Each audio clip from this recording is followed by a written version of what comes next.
Bom dia. Sejam bem-vindos à videoconferência da Minerva sobre o resultado do primeiro trimestre de 2022. Hoje conosco estão presentes o senhor Fernando Galletti de Queiroz, diretor-presidente, senhor Edson Tickler, diretor de Finanças e Relações com Investidores, e a senhora Tamara Lopes, gerente executiva de Sustentabilidade. Informamos que esta videoconferência está sendo gravada e será disponibilizada no site de RI da companhia, onde se encontra disponível a respectiva apresentação. Destaco para quem precisar de tradução simultânea, temos essa ferramenta disponível no ícone do globo, escrito Interpretation, localizado no centro inferior da tela. Ao selecioná-lo, escolha o seu idioma de preferência, português ou inglês. Para aqueles ouvindo a videoconferência em inglês, há a opção de mutar o áudio original, clicando em Mute Original Áudio. Para o Q&A, sessão de perguntas e respostas, orientamos que sejam enviadas via ícone Q&A, no botão inferior de sua tela. Caso queira perguntar ao vivo, digite apenas o seu nome e sua empresa. Em sua vez, uma solicitação para ativar o seu microfone aparecerá na tela. Caso não queira abrir o seu microfone ao vivo, favor escrever diretamente sua pergunta para que nosso operador leia em voz alta ao final da sessão de Q&A. O áudio e os slides dessa videoconferência estão sendo apresentados simultaneamente na internet, no endereço www.minervafoods.com/ri. Neste endereço pode ser encontrada a respectiva apresentação para download, na seção de Relações com Investidores. Antes de prosseguir, gostaríamos de esclarecer que eventuais declarações que possam ser feitas durante essa videoconferência, relativas às perspectivas de negócios da Minerva, projeções e metas operacionais e financeiras, constituem-se em crenças e premissas da diretoria da companhia, bem como informações atualmente disponíveis. Elas envolvem riscos, incertezas e premissas, pois se refere a eventos futuros e, portanto, depende de circunstâncias que podem ou não ocorrer. Investidores devem compreender que condições econômicas gerais da indústria e outros fatores operacionais podem afetar o desempenho futuro da Minerva e conduzir a resultados que diferem materialmente daqueles expressos em tais considerações futuras. Agora gostaríamos de passar a palavra ao senhor Fernando Queiroz, diretor-presidente, que iniciará a apresentação. Por favor, senhor Fernando, o senhor pode prosseguir com a apresentação. Bom dia a todos e obrigado por participarem da teleconferência dos resultados da Minerva Foods para o primeiro trimestre de 2022. A Minerva inicia o ano de 22 reportando a sua melhor performance histórica para o primeiro trimestre, fortalecendo a nossa estratégia corporativa e consolidando a nossa liderança na América do Sul como um dos principais players no mercado global de carne bovina. O foco na execução operacional, combinado com nossa disciplina financeira e expertise comercial, foram fundamentais para que a Minerva Foods alcançasse os bons resultados desse início de ano, com receita e EBITDA recordes e a manutenção de um balanço sólido e equilibrado. Nesse primeiro TRI de 22, a nossa receita bruta cresceu cerca de 25% e totalizou 7,6 bilhões de reais. O nosso EBITDA atingiu 646 milhões de reais, uma forte expansão de 33% na comparação com o ano anterior.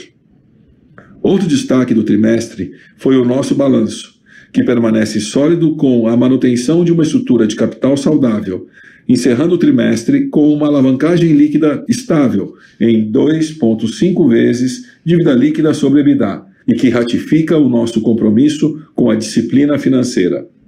Um dos nossos principais pilares estratégicos, a diversificação geográfica, mais uma vez se mostrou decisivo, contribuindo com a manutenção da liderança da Minerva Foods nas exportações de carne bovina na América do Sul, onde encerramos o trimestre com aproximadamente 20% de market share. O footprint operacional da Minerva Foods, distribuído por todo o continente, exerce um papel fundamental na performance comercial e financeira que a companhia vem entregando trimestre após trimestre e reflete a nossa capacidade de arbitragem no mercado global de proteína animal, sempre com foco em rentabilidade e gestão de risco. Antes de detalharmos a nossa performance do primeiro TRI, quero iniciar a apresentação falando um pouco sobre as perspectivas do mercado global de carne bovina para os próximos períodos e como nossa estratégia e modelo de negócio nos posicionam de maneira singular para capturar essas oportunidades. Um dos principais pontos dessa discussão é o início do movimento de reversão no ciclo pecuário brasileiro e, consequente, aumento de disponibilidade de gado no país. Ao final de 2019, o rebanho bovino brasileiro começou a apresentar uma menor disponibilidade de animais para o abate, como reflexo do crescente movimento de pecuaristas na retenção de fêmeas para a reprodução. O reflexo natural da menor oferta de animais, o impacto no preço da arroba é uma realidade que nos acompanha desde então. Com a Minerva Foods sendo bastante exitosa no repasse desses aumentos dos custos e na consequente manutenção da nossa rentabilidade em patamares saudáveis. Contudo, já desde o final de 2021, começamos a perceber os primeiros sinais e indicadores quanto ao início do processo de reversão desse ciclo, como, por exemplo, um aumento no percentual de abate de fêmeas, e que reflete a volta desses animais ao pipeline de abate, após o término do ciclo reprodutivo. Além disso, e mais importante, as informações reportadas pelo MAPA no final de 2021 quanto à vacinação de bezerros no Brasil indicam um volume recorde de animais vacinados nos últimos meses. Os números do processo de vacinação são um preditivo de extrema importância na discussão quanto à disponibilidade de gado pronto para o abate e que deve abastecer o mercado ao longo dos próximos meses. Desse modo, estamos muito confiantes no aumento sequencial na disponibilidade de gado aqui no Brasil, em uma tendência que deve se consolidar ao longo dos próximos meses e que naturalmente acaba por beneficiar a performance da nossa indústria. Ainda na discussão do ciclo bovino, vale ressaltar o cenário do mercado norte-americano, com sinais do fim do seu ciclo positivo e a redução na disponibilidade de animais.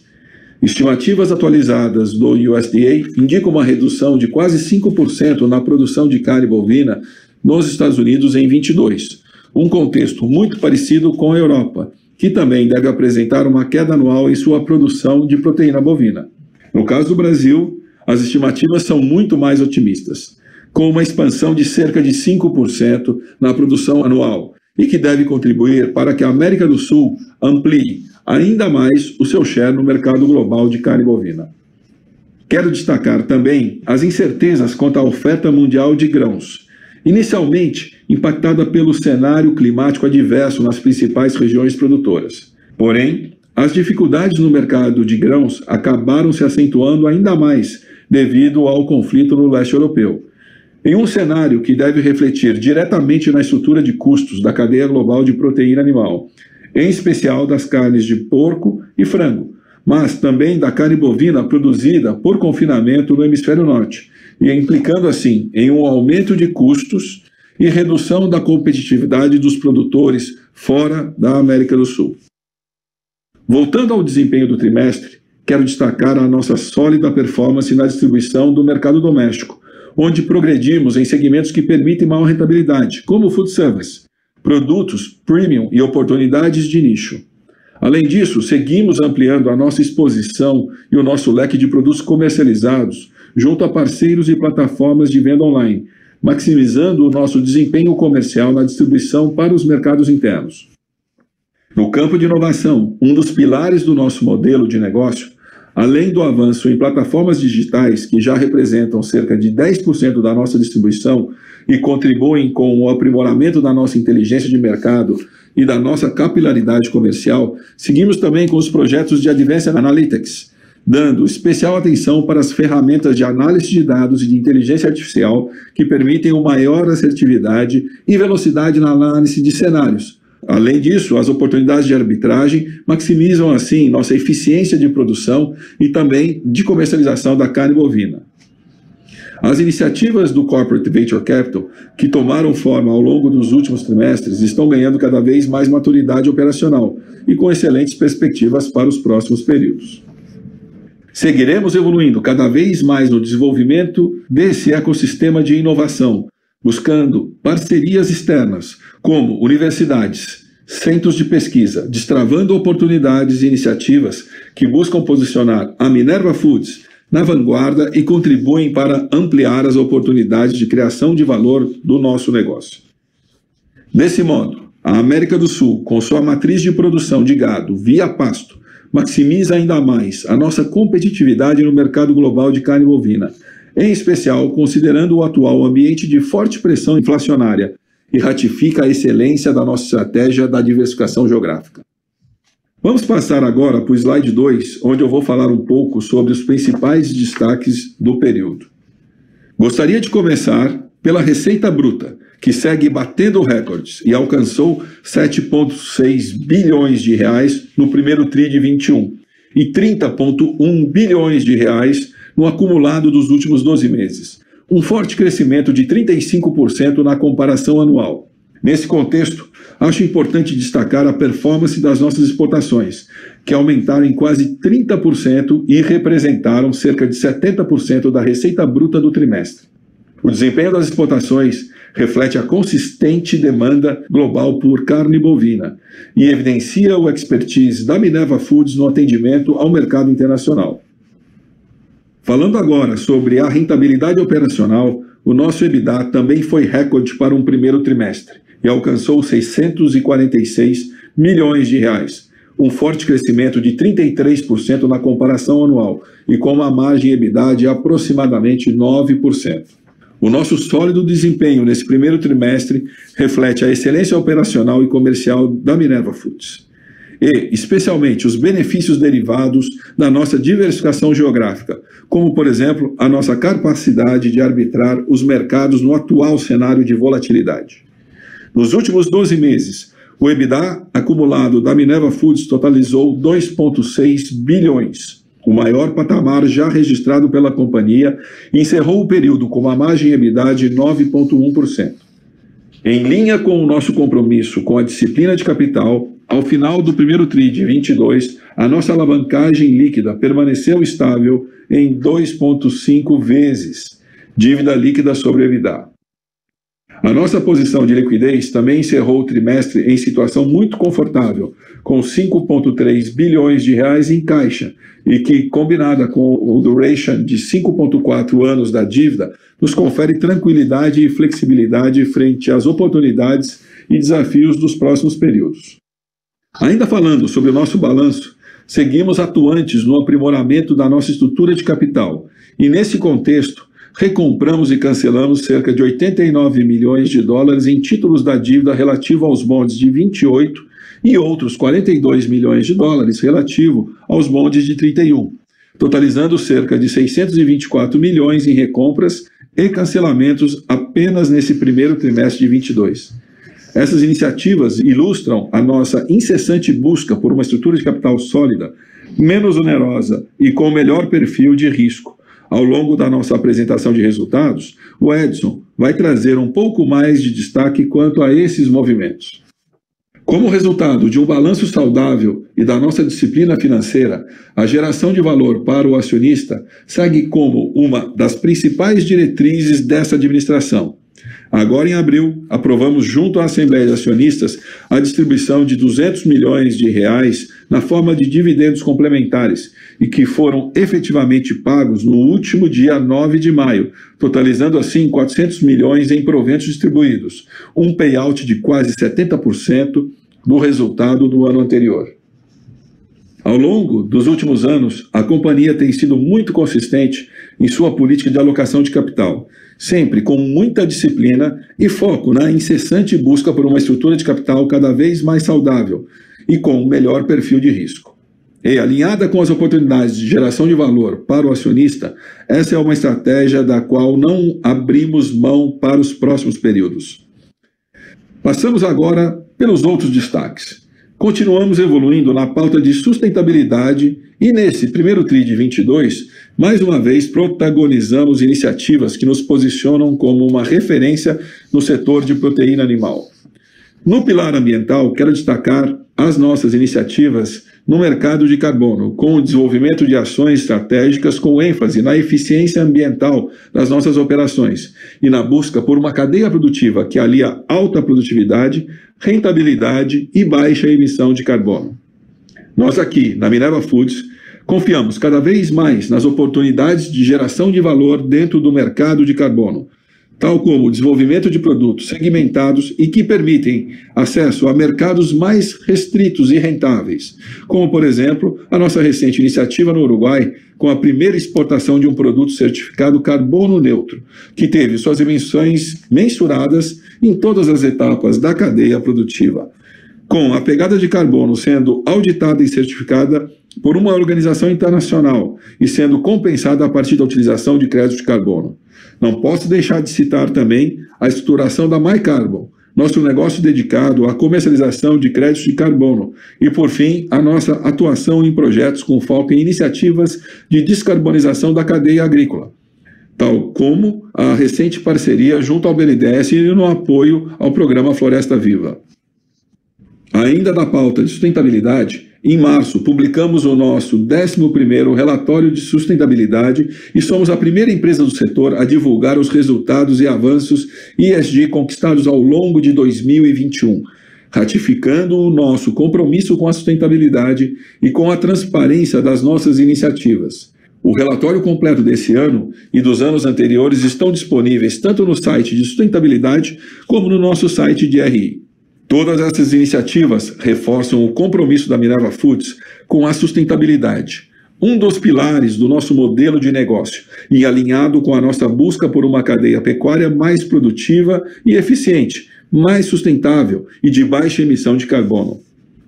Ao longo da apresentação, a Tamara, nossa gerente executiva de sustentabilidade, vai nos trazer um balanço da nossa pauta ESG nesse início de ano.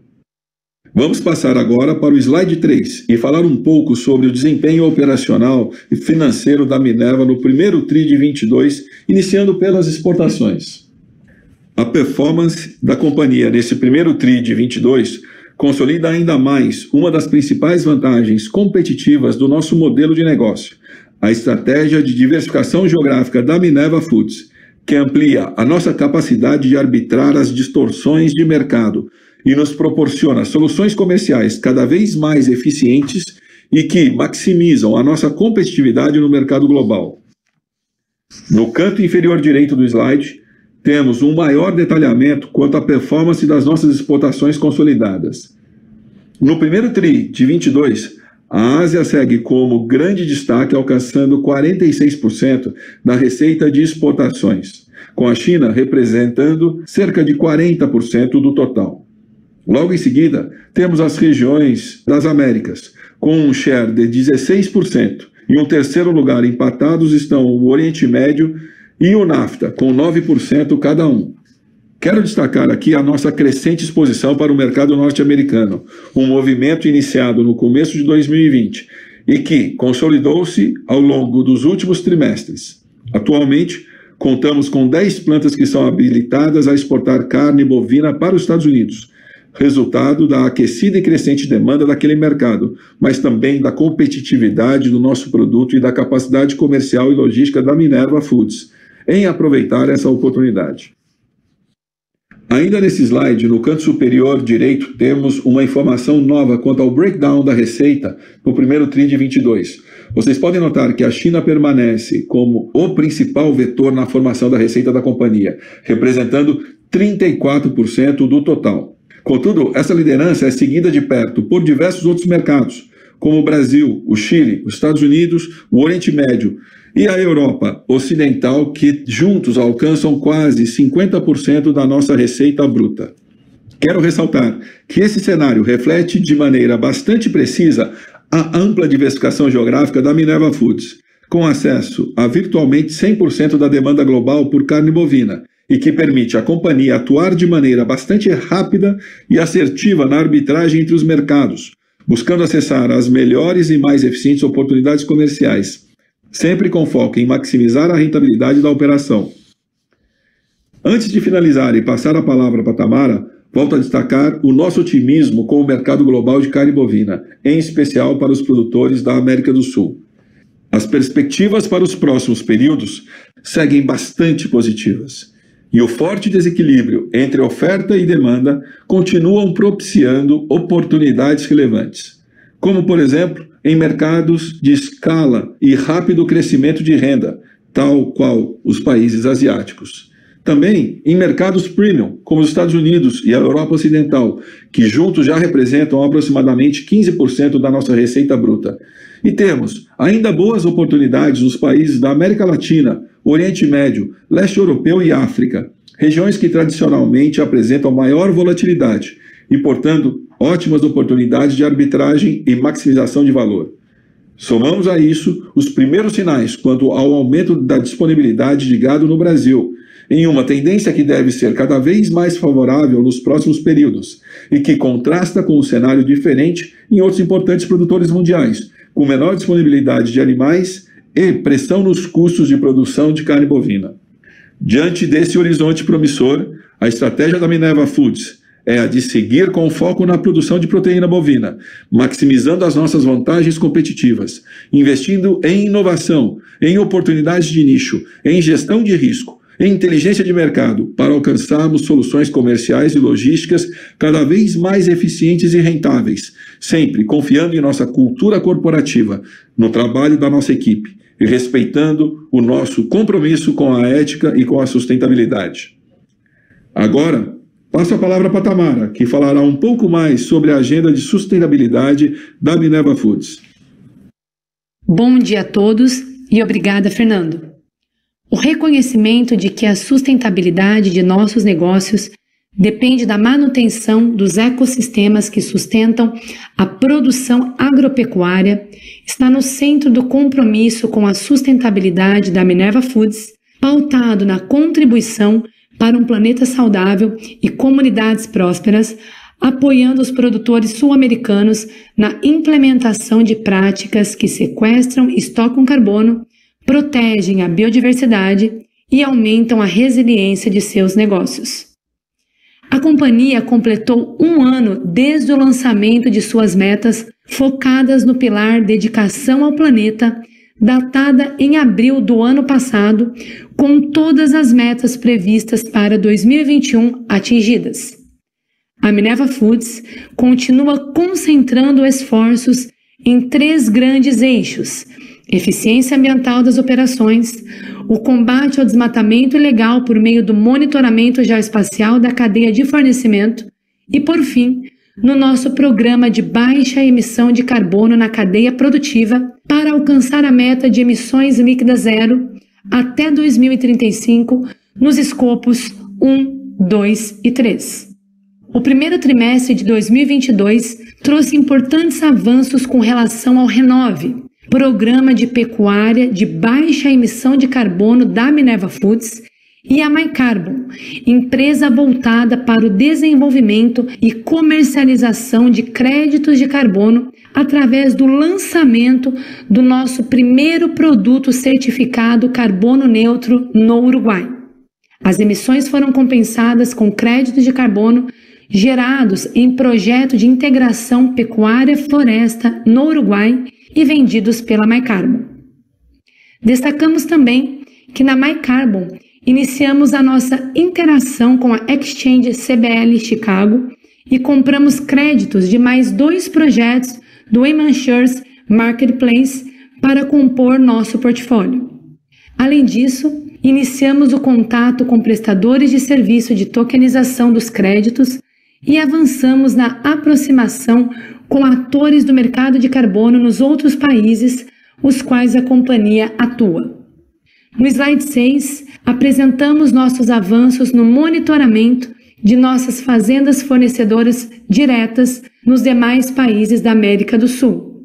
O pioneirismo da Minerva Foods no combate ao desmatamento ilegal na cadeia de suprimentos teve como destaque nesse primeiro trimestre de 2022 a expansão do monitoramento geográfico para as nossas operações na Colômbia e na Argentina. Na Colômbia, monitoramos mais de 30% das fazendas fornecedoras diretas e 90% na Argentina. No âmbito institucional, recebemos mais um importante reconhecimento. Fomos avaliados pelo ranking Forest 500 como uma das empresas do setor de proteínas que apresenta os menores riscos de vínculo com desmatamento ou de potencial exposição a cadeias de fornecimento de commodities de risco florestal. Em 2022, a Minerva Foods se posiciona entre as 5 melhores empresas brasileiras em políticas de sustentabilidade segundo o ranking. Para finalizar, pelo segundo ano consecutivo, fomos a primeira empresa do setor a publicar, ainda em abril, a atualização do nosso relatório de sustentabilidade. A 11ª edição traz novidades, como a revisão da matriz de materialidade, a implementação de recomendações do Task Force on Climate-Related Financial Disclosures e indicadores baseados nas normas da Global Reporting Initiative e Sustainability Accounting Standards Board. Confira os resultados da agenda ESG da Minerva Foods, detalhados em nosso 11º relatório de sustentabilidade 2021, disponível em nosso website www.minervafoods.com/sustentabilidade. Reforçamos o nosso comprometimento com o futuro sustentável da alimentação do planeta através de resultados materiais como estes que foram apresentados. Eu passo a palavra ao Edson, que irá detalhar os nossos resultados operacionais e financeiros. Obrigado, Tamara. Vamos agora ao slide 7. Vamos começar falando sobre performance operacional e o breakdown da receita bruta da Minerva, tanto para o primeiro trimestre como para o acumulado dos últimos 12 meses. Em linha com o nosso perfil exportador, a receita de exportação totalizou 70% da receita bruta no primeiro tri de 22 e 68% no acumulado dos últimos 12 meses. De modo a trazer uma maior transparência nos nossos números, a gente passou a divulgar também a abertura de receita por origem, conforme o gráfico do lado direito do slide. Dá para ver que o Brasil é destaque tanto no trimestre quanto nos últimos 12 meses, com 52% e 44% da receita bruta respectivamente, seguido por Paraguai, Uruguai e Argentina, com patamares bastante semelhantes no trimestre. Vale notar que a rubrica Outros faz referência agora à antiga divisão de trading e à recém-inaugurada operação da Austrália. Aqui vale destacar uma das principais vantagens competitivas que a Minerva tem, que é a diversificação geográfica, que nos dá a oportunidade não apenas de redirecionar a produção conforme a demanda internacional, mas também de arbitrar os mercados em busca de otimização operacional, comercial e de rentabilidade da nossa operação. Vamos passar para o slide 8 para falar sobre receita líquida e EBITDA. Começando com receita líquida, ela segue quebrando recordes e atingiu 7,2 bilhões de reais no primeiro tri de 22, um forte crescimento de 25% na comparação anual, refletindo forte demanda internacional, especialmente com a recente retomada das exportações para a China, o que acabou por impactar positivamente volumes e preços de exportação no início do ano. A receita líquida anualizada também foi recorde, alcançou 28 bilhões de reais nos últimos 12 meses, alta de 35%, e alcançou o maior patamar registrado pela companhia em um período de 12 meses. Falando agora de rentabilidade, o EBITDA da Minerva alcançou 646 milhões de reais nesse primeiro tri, expansão de 33% na base anual e o maior nível histórico de EBITDA para um primeiro trimestre. A margem nesse primeiro tri de 22 ficou em 8,9%, uma pequena expansão ano contra ano. No acumulado dos últimos 12 meses, o EBITDA também foi recorde e totalizou 2,6 bilhões de reais, uma margem de 9,1%. Se a gente olhar para um horizonte mais longo, o nosso EBITDA ele praticamente dobrou nos últimos 5 anos, reflexo não apenas do cenário positivo no mercado internacional de carne bovina, mas também da melhoria operacional e da excelência operacional da Minerva nos últimos anos. Como eu sempre digo, a nossa rentabilidade está na capacidade de repassar preço, especialmente quando temos um cenário de pressão de custos. A despeito dos recentes movimentos de alta no preço do gado, que corresponde a aproximadamente 80% a 85% do nosso custo total, a companhia tem sido bastante eficiente em repassar esses aumentos para os clientes, especialmente no mercado de exportação, que é o grande foco da Minerva. Por conta disso, a gente tem conseguido entregar um nível de rentabilidade consistente ao longo dos últimos trimestres, mesmo com o movimento de alta de preço do animal aqui no Brasil. Eu quero destacar que isso também é parte da nossa estratégia de gestão de riscos, quer dizer, excelência em gestão de risco é um dos nossos valores fundamentais, está no DNA dessa companhia e num mercado bastante volátil faz muita diferença em termos de consistência de resultados. Quero dizer também que esse cenário já está começando a se modificar, a gente já pode notar os primeiros sinais de virada de ciclo bovino aqui no Brasil e isso deve contribuir para a ampliação da disponibilidade de animais prontos para abate ao longo dos próximos meses e anos. Ou seja, a gente vê um cenário bastante positivo para a indústria e que naturalmente vai impactar positivamente a performance da Minerva. Vamos agora para o slide 9 e falar de alavancagem financeira. O índice de alavancagem medido pelo indicador de dívida líquida EBITDA dos últimos 12 meses ficou estável em 2,5 vezes, em linha com o nosso compromisso com disciplina financeira e manutenção de uma estrutura de capital saudável. Vale destacar que mesmo com as nossas recorrentes iniciativas de compra e cancelamento de títulos de dívida, a nossa alavancagem permanece equilibrada desde o início de 2020, contribuindo para uma estrutura de capital sólida, com menor perfil de risco, menos onerosa, compromissos esses assumidos por essa administração já há muito tempo. Vamos passar agora para o próximo slide para falar do resultado líquido e fluxo de caixa operacional. No slide 10, a gente vê que encerramos o primeiro TRI de 22 com resultado líquido de R$115 milhões e um acumulado nos últimos 12 meses de R$454 milhões. Passando para o lado direito do slide, a gente vê que o fluxo de caixa operacional foi positivo no primeiro TRI de 22 em R$840 milhões e no acumulado dos últimos 12 meses, o fluxo de caixa das atividades operacionais totalizou R$649 milhões e segue positivo, mesmo em face à aceleração das operações e o forte crescimento de receita dos últimos períodos. Vamos para o slide 11 falar de fluxo de caixa livre. O fluxo de caixa livre no primeiro TRI de 22 foi negativo em R$173 milhões. A gente tem aí o impacto do hedge cambial e a gente tem o impacto de uma maior necessidade de capital de giro no trimestre. Se a gente excluir apenas o resultado do hedge cambial e calcular uma métrica de fluxo de caixa livre recorrente, ele foi negativo em R$47 milhões e aí dá para ver o impacto que teve o aumento de capital de giro nesse trimestre para a geração de caixa. Se a gente fizer o build-up do fluxo de caixa livre no trimestre, a gente parte de EBITDA de 646 milhões, um capex de 173 milhões concentrado em investimentos de manutenção e alguma expansão de plantas, principalmente na Colômbia. Depois a gente tem a conta de capital de giro, como eu falei, consumindo 281 milhões de reais no trimestre, impactada essencialmente pela linha de fornecedores, como efeito da reabertura do mercado chinês, que acelerou o volume de abate e as exportações no início do ano. Então vale ressaltar que com a consolidação das operações no mercado chinês, quer dizer, com a retomada em full para o mercado chinês, é natural que a necessidade de capital de giro aumente no primeiro momento, mas se estabilize ao longo dos próximos meses. Portanto, a gente não vê grandes surpresas negativas nessa conta ao longo do ano, pelo contrário, a gente tem algumas métricas internas e a gente sabe que tem algum espaço de melhoria ainda nas principais contas de capital de giro, a gente deve atingir isso ao longo desse ano. Voltando ao fluxo de caixa, a gente ainda teve um resultado financeiro base caixa que foi de 239 milhões de reais negativos, e assim a gente chega a um fluxo de caixa livre recorrente, como eu falei, de 47 milhões de reais negativo. Falando dos últimos 12 meses, o fluxo de caixa livre totalizou aproximadamente 532 milhões de reais, partindo de um EBITDA de 2,6 bi, um capex acumulado de 668 milhões, capital de giro negativo em 142 milhões de reais nos últimos 12 meses e um resultado financeiro base caixa negativo em aproximadamente 1 bilhão de reais. Fazendo a somatória toda, a gente chega num fluxo de caixa livre positivo de aproximadamente 532 milhões de reais nos últimos 12 meses. Vale destacar que esse resultado não considera os quase 600 milhões de reais em proventos que nós distribuímos para os acionistas ao longo dos últimos 12 meses. Ou seja, ao longo do último ano e apenas na forma de dividendos de JCP, a companhia basicamente retornou para o acionista aproximadamente 100% da geração de caixa livre no período. Isso sem considerar outras iniciativas como recompra de ações e títulos de dívida que também geram valor para o acionista.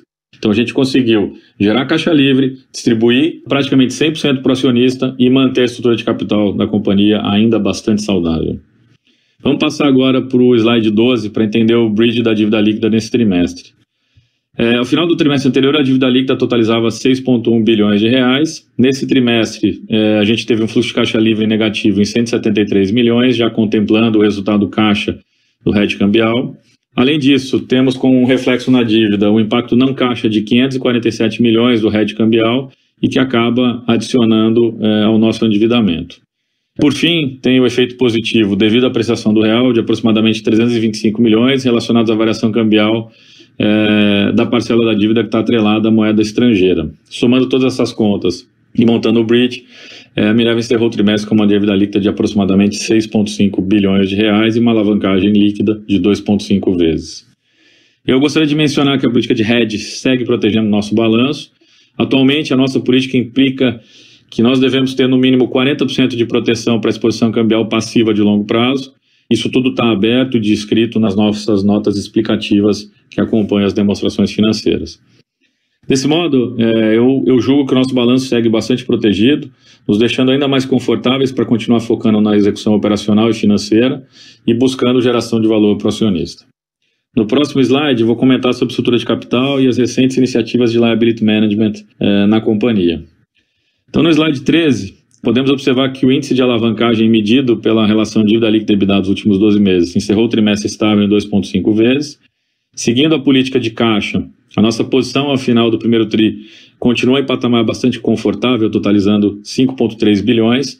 Vale ressaltar a redução no endividamento bruto e, por consequência, na alavancagem bruta da companhia, que é um compromisso que eu assumi aqui em alguns calls com alguns analistas e é um compromisso que eu, mais do que com os analistas, eu assumi com o Conselho de Administração, de, aos poucos, ir reduzindo o nosso caixa através de recompras de dívida e cancelamento de bonds, e com isso ter um impacto positivo não só na alavancagem bruta, mas principalmente na economia de despesa financeira, olhando para frente. Então, falando de endividamento, cerca de 67% da dívida está exposta à variação cambial. Lembrando que a gente tem uma política de hedge, que a gente segue à risca, que, como eu já citei, determina que, nas condições atuais, a companhia deve ter no mínimo 40% da exposição cambial de longo prazo protegida. E isso tem se mostrado uma proteção bastante eficiente, dada a recente volatilidade cambial no Brasil. Atualmente, o duration da nossa dívida está em cerca de 5,4 anos, aproximadamente 90% do endividamento no longo prazo, e vencimentos relevantes somente a partir do início de 2023, como dá para ver no fluxo de amortização na parte inferior do slide. Na parte direita do slide, eu vou falar um pouco mais dos esforços de liability management que a companhia vem implementando ao longo dos últimos anos. Como eu venho dizendo nos últimos calls, a gente segue ativo no mercado secundário de bonds, recomprando os bonds 2028 e 2031, sempre que a gente identifica uma boa oportunidade. No trimestre, a gente recomprou e cancelou cerca de 132 milhões de dólares, ou aproximadamente 620 milhões de reais, onde 89 milhões de dólares foram referentes ao bond 2028 e 42 milhões de dólares de face value do 2031.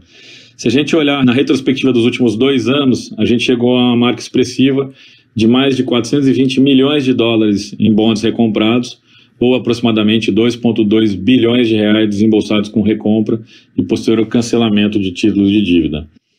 Como eu falei, o resultado desse esforço todo é a redução da alavancagem bruta, mas principalmente da despesa financeira, do custo do endividamento.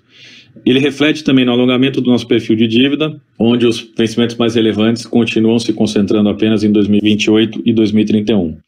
Como o Fernando falou no início, eu reforço agora no final, todas essas iniciativas corroboram com a nossa busca incessante por uma estrutura de capital menos onerosa, mais saudável, com menor perfil de risco, refletindo o compromisso que a gente tem com disciplina financeira e com a estratégia de geração de valor de longo prazo da Minerva Foods. Agora eu devolvo a palavra para o operador para iniciarmos a sessão de perguntas e respostas. Muito obrigado. Senhoras e senhores, iniciaremos agora a sessão de perguntas e respostas para analistas e investidores. Pedimos, por gentileza, que os façam todas as perguntas de uma única vez, aguardando a resposta da companhia, indicando seu nome, instituição e idioma para as perguntas, via áudio ou chat. Orientamos que sejam enviadas via ícone de Q&A, no botão inferior de sua tela. Por padrão da dinâmica, seus nomes serão anunciados para que façam suas perguntas ao vivo. Nesse momento, uma solicitação para ativar o seu microfone aparecerá na tela, caso seja necessário.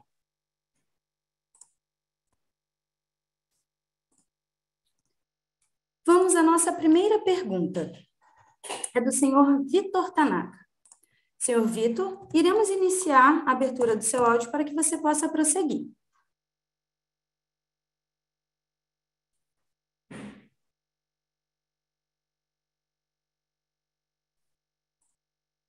Senhor Vitor, pode prosseguir, por favor. Bom dia, pessoal. Acho que deu certo agora. Parabéns pelos resultados. A nossa primeira pergunta é sobre o outlook do segundo TRI. Vimos aí a arroba rodando a uma média de R$340, né, no primeiro TRI, e agora já sinalizando um movimento de queda. Inclusive, ontem vimos um movimento muito forte de preço para baixo no Brasil. E, ao mesmo tempo, nos parece que a demanda e preços da China estão acelerando na ponta. Então, seria interessante pegar a visão de vocês para o segundo TRI, se vocês veem uma melhora sequencial de margens. E também, mais longo prazo, em 2023, com o que está acontecendo nos Estados Unidos, com esse nível alto de descarte de fêmea, como deveríamos pensar no outlook para a América do Sul ano que vem? Se faria sentido, por exemplo, pensar na possibilidade de vocês atingirem margens de low teens. E só um ponto sobre a mudança que vocês fizeram no release. A gente gostou muito, achamos muito boa a iniciativa de sempre tentar melhorar o nível de disclosure, dando mais visibilidade por país, mas do nosso lado a gente sentiu falta daquele disclosure de exportação em mercado doméstico por país ou região. Então, queria saber se há a possibilidade de voltar com um pouco mais de detalhes aqui nos próximos tris. Obrigado. Graças a você. Oi, Vitor. Falando primeiro sobre a questão do ciclo no Brasil. Nós tivemos, nesses últimos 4 anos, uma retenção muito grande de matriz no Brasil, e os bezerros produzidos hoje estão vindo para o mercado como boi gordo. Então, nós vamos sim ter um ciclo de maior oferta, pelo menos pelos próximos 3 anos. Então, é um ciclo bastante positivo. E a gente pode ver nesse primeiro trimestre com a aceleração que nós tivemos aqui nas nossas operações do Brasil. A gente não dá guidance de margem, mas a análise de que uma arroba mais competitiva, o câmbio que teve uma apreciação do preço de fechamento e uma demanda que está reprimida, especialmente da China, né? A China deu uma engasgada pela questão dos lockdowns, mas já está retornando a parte de mais, a gente está vendo mais demanda, mais pedidos, mais interesse dos compradores que estimam que não mais que 30 dias sairiam disso daí. Então, você tem um pipeline que está desabastecido, você tem um pipeline que minguou um pouco e que ele vai ser recomposto. Além disso, você tem, falando de Estados Unidos, o primeiro trimestre foi um trimestre recorde de abate de fêmeas. Isso compromete a produção de bezerros. O ciclo nos Estados Unidos é menor do que no Brasil, é mais rápido do que no Brasil. Então, você deve ver aí, especialmente no próximo ano, uma redução de oferta nos Estados Unidos. O que vai acontecer nas margens, a gente não sabe, mas a gente realmente acredita que você tem um ciclo onde a América do Sul, como um todo, deve ocupar mais espaço no mercado internacional. Respondendo à pergunta sobre o release, vamos lá, a gente está tentando dar mais transparência no release, a gente ouviu algumas demandas de analistas pedindo abertura por país, a gente resolveu fazer isso a partir agora do primeiro TRI desse ano. Em relação à informação de MEA e MI Brasil e o restante, é uma informação que a gente pode incorporar no release, a gente está discutindo isso internamente, para dar uma cor nesse trimestre.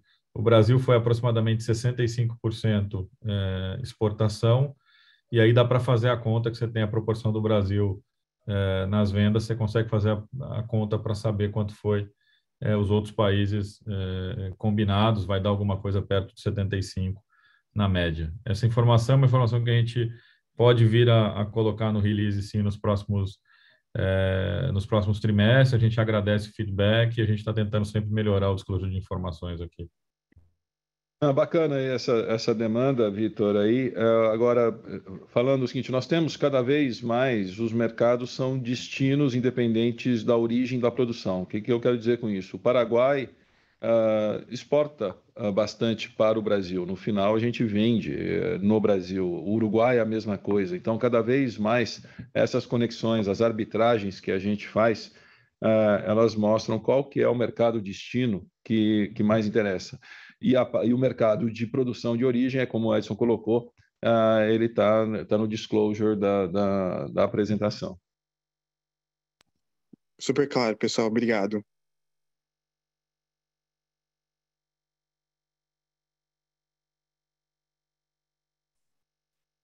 Nossa próxima pergunta é do Rodrigo de Almeida, analista Sell-Side Santander. Rodrigo, iremos habilitar o seu áudio para que você possa prosseguir.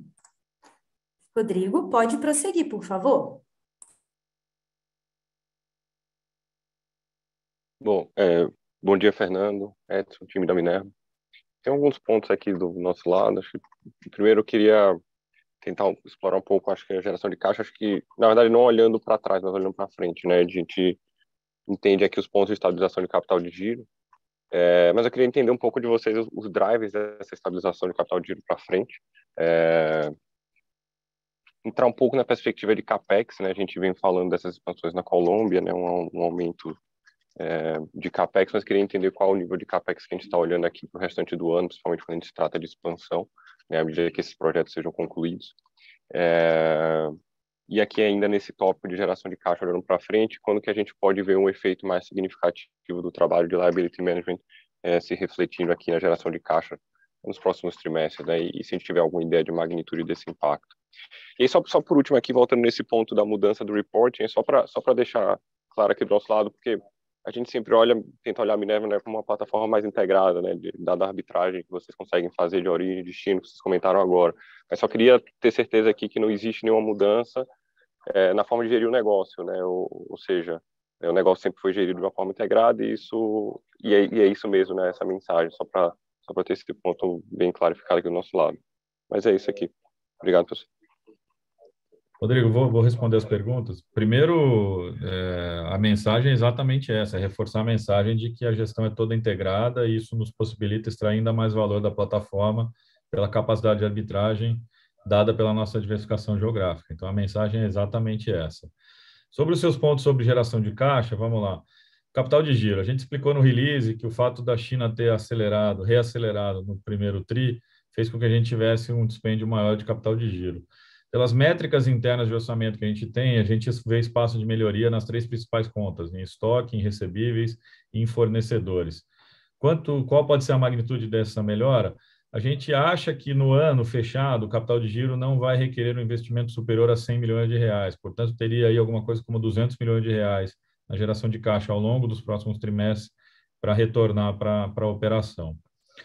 Sobre a conta financeira, essas operações de liability management, a gente tirou aí, grosso modo, entre 2,2 bilhões de reais de dívida bruta, que tinha um carry negativo de aproximadamente 4% ao ano. Então, isso deve adicionar ou diminuir a despesa financeira caixa na base anual em mais ou menos 88, 90, pode chegar até 100 milhões de reais, mas é nessa magnitude de economia anual. E sobre a pergunta de CAPEX de expansão, eu quero deixar claro aqui o nosso compromisso com a estrutura de capital, quer dizer, a gente tem sido super responsável tanto no crescimento quanto na distribuição de proventos e em manter o balanço bastante leve e alavancagem perto daquele nível de 2,5 vezes. Isso não vai se alterar, isso está reafirmado, isso está mantido, portanto, qualquer investimento que a gente fizer em expansão não vai ser nada transformacional, nada que prejudique a geração de caixa anual e, portanto, reduza a nossa capacidade de distribuir proventos para o nosso acionista. Então, uma expansão na Colômbia, a gente está falando da ordem de 20, 30 milhões de dólares no máximo, que foi a magnitude que a gente fez há 2 anos atrás, quando a gente dobrou a operação naquele país. Então, eu quero isso deixar muito claro e quero reafirmar esse compromisso com a alocação de capital responsável e direcionada para o acionista e para manter a nossa estrutura de capital bastante leve e tranquila. Eu sei que já deu ruído em calls de outras empresas do setor, mas aqui a gente é bem transparente e bem claro, e então a gente reafirma esse compromisso com a sustentabilidade do nosso balanço, a responsabilidade com a disciplina financeira e a previsibilidade das coisas que a gente vai fazer ao longo do ano na companhia. Perfeito, Edson. Muito obrigado.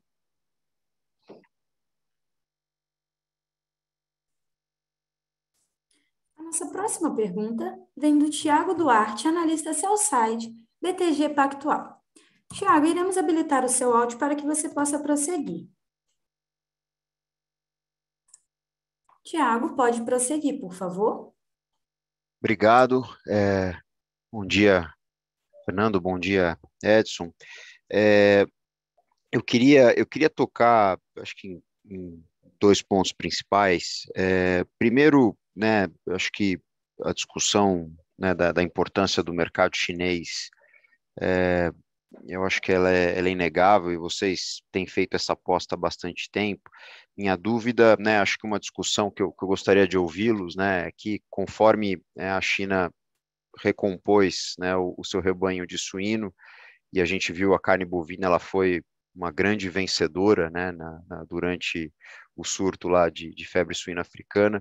A discussão é o quanto que isso pode, né, reverter a demanda. Eu lembro que acho que nós discutimos isso no final de 2018, no Minerva Day, né, quando o tema da SF aconteceu, é, e numa direção ele foi muito favorável para a indústria, e aí a pergunta, eu acho que na direção contrária, se vocês veem algum impacto. É até interessante discutir se na margem esse impacto já está acontecendo. Quer dizer, o primeiro TRI, a China voltou às compras. Minha dúvida é se vocês no segundo TRI veem um nível, manutenção desses níveis saudáveis de demanda que a gente viu no primeiro TRI. Acho que esse é o primeiro ponto, uma discussão até um pouco mais abrangente. E aí uma segunda pergunta, acho que mais direcionada para o Edson. Edson, por favor, ajuda a gente só a reconciliar o teu bridge da dívida, né? Porque o impacto do não caixa do hedge cambial, ele está muito claro. Agora, o impacto da variação cambial sobre o teu estoque de dívida dolarizada, esse eu estou com dificuldade de reconciliar, considerando a tua exposição dívida. Eu só tenho duas fotos, né? Eu tenho a foto de 31 de dezembro e 31 de março. Talvez a explicação esteja no meio do caminho. A gente imaginava um impacto maior da apreciação do real, né, contra o dólar ao longo do TRI, né, do ponta contra ponta. Eu acho que essa é a segunda pergunta. Eu vou responder a segunda e depois eu passo para o Fernando a primeira. Tiago, tem dois fatores aí. Primeiro, a gente tem um caixa em dólar muito elevado, que eu não sei se você se atentou para isso, que acaba, quando o real se aprecia, ele diminui, portanto, ele tem um efeito negativo como contribuinte para a variação cambial. E do lado, o caixa é um dos ativos. O outro ativo que não passa em resultado são os nossos ativos fora, né? Todas as empresas que a gente comprou fora do Brasil, elas, quando eu faço o translation do câmbio para o balanço e o câmbio se aprecia, elas passam a valer menos. Portanto, eu também tenho um resultado negativo. E o que eu tenho de resultado positivo na apreciação do câmbio é a dívida. Uma parte dela está dentro das controladas. Por exemplo, os nossos bonds ficam em Luxemburgo. E aí você vai ver a variação cambial no fluxo de caixa, como a gente demonstra, mas você não vai ver no resultado. Por quê? Porque ela vai direto para o patrimônio. Se você olhar as mutações do patrimônio líquido, você vai achar lá a variação cambial nessas empresas que carregam dívida e que estão embaixo, e que são empresas controladas pelo Minerva. Se você olhar esses três demonstrativos e levar em consideração o caixa e os ativos que a gente mantém em dólar, você consegue conciliar a dívida. Se você somar, pegar as últimas apresentações e for colocando lado a lado, você vai ver exatamente o bridge da dívida em base ano, em base 2 anos, seja lá o período que você determinar. Entender a variação cambial é um pouco mais complicada porque ela não passa 100% pelo DRE, uma parte dela passa direto pelo patrimônio, tem a ver com os nossos ativos em dólar no exterior e tem a ver com o caixa que eu carrego também, que não está 100% também dentro da Minerva. Uma parte desse caixa também fica dentro de controladas. Em relação à China, você teve naquele país um descolamento da correlação entre suíno e bovino, Tiago. O bovino ele descolou totalmente do que acontece no mercado de suíno. Então, o gap abriu tremendamente. O bovino passou a ser aspiracional pelo chinês e o consumo segue aumentando. Mesmo assim, nós notamos nas últimas semanas uma redução do rebanho chinês de suínos. Tá? Então, a demanda ela está afetada, como eu falei anteriormente, pelo lockdown, e nós esperamos aí que meados de junho, mais 20, 30 dias, você tem uma normalização do mercado na China, e com os estoques muito reduzidos e com um pipeline com pouco produto, com menos produto a caminho do que o normal. Então, a gente vê a questão de China como positiva, como bullish no mercado aí nos próximos meses. Tá super claro, obrigado a ambos, e depois acho que eu levo offline essa discussão com o Edson, que eu ainda não estou conseguindo reconciliar, mas obrigado.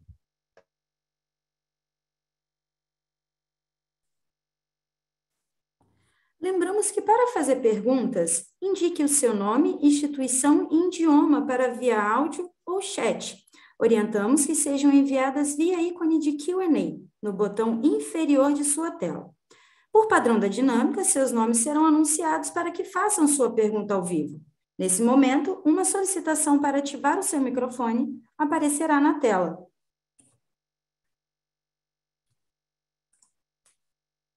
A nossa próxima pergunta vem da Isabela Simonato, do Bank of America. Isabela, iremos habilitar o seu áudio para que você possa prosseguir. Isabela, pode prosseguir, por favor? Bom dia a todos, vocês me escutam? Sim. Positivo. Então tá bom. Bom dia, Fernando. Bom dia, Edson. Obrigada pelo call. Minha dúvida é um pouco ex-Brasil, né? A gente viu, agora que vocês abriram por país, uma variação de volumes grande entre eles e obviamente, alguns impactos aí de Rússia, né? Olhando para a Colômbia e etc. A gente entende que tem umas possibilidades de offsetar isso, mas eu queria entender um pouco como que vocês estão vendo o cenário desse ex-Brasil, né, para frente em termos de performance, principalmente do lado da exportação. Obrigado. Isabela, nós analisamos a Minerva como um todo, né? Um dos grandes pilares nossos foi a inovação, de nós termos mais instrumentos para arbitrar, tá? Hoje, nós fazemos venda com opção de embarcar de diversas origens. Então, nós estamos abrindo isso no release justamente para vocês verem a força que nós temos em mudar de uma origem para outra na base da produção e nos destinos dos mercados. Então, nós a cada semana nós realocamos todas essas possibilidades dentro de uma matriz e saímos com as opções. Eu posso te dizer o seguinte: nós estamos acelerando algumas das origens fora Brasil, mas é difícil você falar de ex-Brasil, né? Porque, de novo, o câmbio muda em cada uma dessas regiões, a disponibilidade muda. O que o Minerva passou a ter é muito mais assertividade e velocidade dentro dessas mudanças de base de produção e de mercados destino.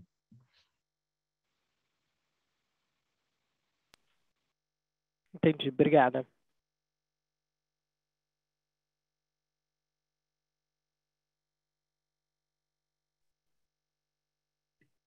Agora eu gostaria de passar a palavra ao senhor Edson, que dará continuidade com as perguntas escritas do webcast.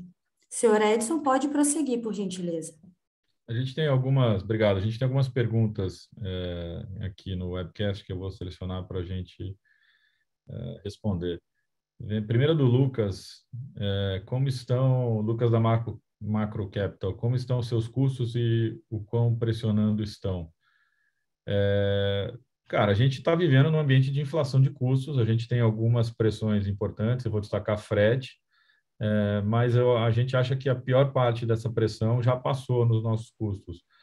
Agora, o nosso cenário ele é bastante positivo, até porque a gente já comentou, a gente vê uma mudança importante de ciclo pecuário acontecendo, especialmente no Brasil, e o boi é 80% do nosso custo. Então, o nosso principal custo, a perspectiva para os próximos 3 anos aqui no Brasil, aí no Brasil, é de ciclo bastante favorável, aumentando bastante a quantidade de animais para abate. Outra pergunta, Fernanda, aí para você responder. Qual o impacto esperado dos lockdowns da China para o nosso business? Bom, você teve uma contenção de consumo, uma contenção de capacidade de distribuição internamente na China, de liberação nos portos. Então, ficou mais lento, o que foi mais gradual a chegada de produtos na China, mas os estoques na China estão bastante baixos, abaixo do normal. Então, com o retorno, terminando o lockdown, o que nós esperamos é uma retomada forte de demanda e de consumo. Mesma pergunta, ele pede para mencionar o que se a gente acha que vai ter redução de preço de carne na China em função disso. A resposta você já deu, não, ainda mais porque os estoques estão bastante baixos.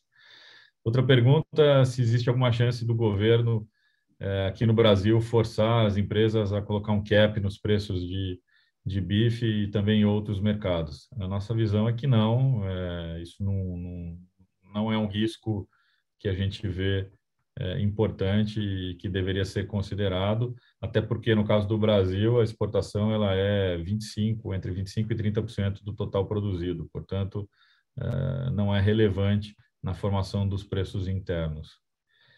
E a última pergunta que a gente tem visto em spreads e margens agora no começo do segundo TRI 22, dado todo o cenário que a gente descreveu ao longo da apresentação, a gente está vendo um segundo TRI melhor do que o primeiro TRI. Então, so far, os spreads estão melhores, as margens apontam para patamares melhores do que a gente teve no primeiro TRI, mas, de novo, ainda não acabou o segundo TRI, isso é o que nós temos até agora, não quero que isso seja visto como guidance de nada para o segundo TRI, mas é fato que os indicadores de negócio nesse segundo TRI estão melhores do que estavam no primeiro TRI. Eram essas as perguntas aqui do webcast. Encerramos neste momento a sessão de perguntas e respostas. Gostaria de passar a palavra ao senhor Fernando Queiroz para as considerações finais. Para encerrar, eu quero destacar o aniversário de 30 anos de existência da Minerva. Esse é um importante marco que mostra uma história que caminhamos sempre com força, determinação e num crescimento constante. Isso posicionou a Minerva como uma empresa global, líder da América do Sul, referência em sustentabilidade e referência em inovação. Além disso, eu queria agradecer muito os 21 mil colaboradores da empresa, e isso só foi possível, chegamos onde nós chegamos só por causa da força, do comprometimento e da garra desse pessoal. Nós iniciamos a 22 com uma expectativa bastante positiva para o ciclo na América do Sul. Nós estamos atentos aos desafios. A volatilidade passa a ser um possível gerador de resultado, de valor para nós, com todos os instrumentos. O DNA da Minerva sempre teve a parte de gestão de risco, a rapidez, a agilidade como pilar. Nós somos uma empresa que realmente está focada em geração de valor para os acionistas e de uma forma sustentável, de longo prazo. E eu agradeço a todos vocês pelo interesse e estamos à disposição para qualquer dúvida, para qualquer ponto que vocês queiram discutir com a gente. Muito obrigado, pessoal. A videoconferência da Minerva está encerrada. Agradecemos a participação de todos e tenham um bom dia.